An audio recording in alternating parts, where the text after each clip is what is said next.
আজকের 21শে ফেব্রুয়ারি আমরা সকলেই জানি আজকের সেই দিন যেদিন আমাদেরই ভাই তথা আমাদেরই বঙ্গবাসী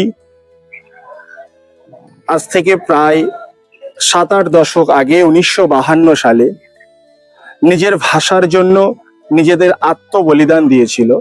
সর্বপ্রথম সেই ভাষা শহীদদেরকে আমার পক্ষ থেকে জানাই শ্রদ্ধাঞ্জলি এবং কৃতজ্ঞতা বোধ।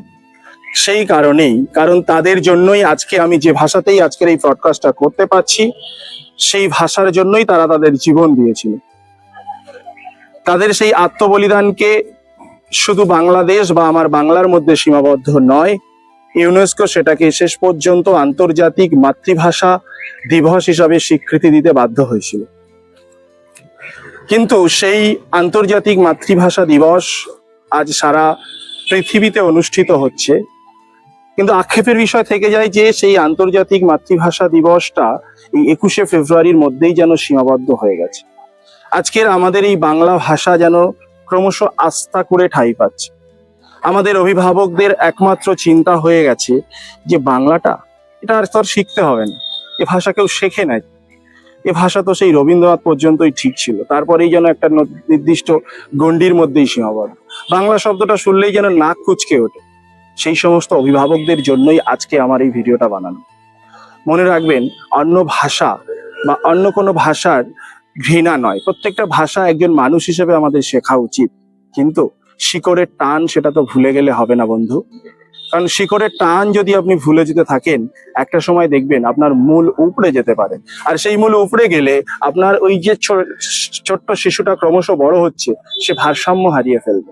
তাই ছোটবেলা থেকেই তার মধ্যেই বাংলা ভাষার বিরুদ্ধে বা বাংলা ভাষা সম্পর্কে একটা অনীহা তৈরি করবেন না।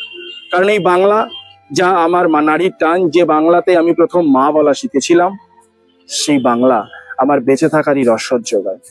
আর এইভাবেই চলতে থাকলে দেখবেন আগামী দিনে আগামী পৃথিবীতে হয়তোবা আমরা নিজেরাই প্রমাণ করব বাংলা ভাষা আমাদের ডিকশনারির মধ্যেই সীমাবদ্ধ হয়ে গেছে।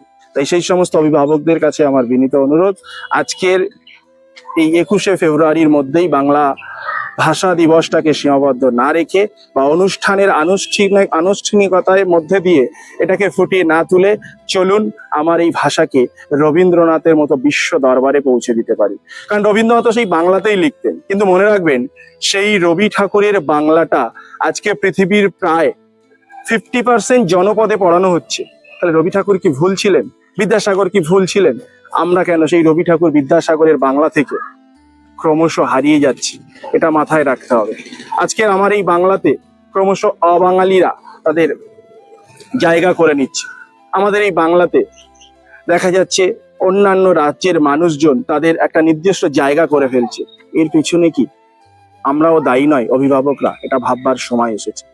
তাই সচেতন নাগরিক তথা আমার প্রিয় সচেতন অভিভাবক, আপনাদের কাছে আমার বিনীত অনুরোধ, অন্য ভাষা আপনি ইংরেজি শেখান, ইংরেজি মাধ্যমে স্কুলে ভর্তি করুন, আপডেট করুন, যুগের সাথে আধুনিক করুন, কিন্তু শিকড়ের সন্ধান যেন আপনার সন্তান না ভুলে যায়, এ কথা মাথায় রাখবেন। আশা করি আমার এই কথা আপনারা আগামীতে আপনার সন্তানকে জানাবেন এবং আপনিও চেষ্টা করবেন বাংলা ও বাঙালির টিকে থাকার লড়াইয়ে আমাদের এগিয়ে আসতে হবে। ভালো থাকবেন, দেখা হবে পরবর্তী ভিডিওতে। আমার এই ভিডিও সম্পর্কে আপনার কোনো অভিমত থাকলে আপনি কমেন্ট বক্সে জানাতে পারেন।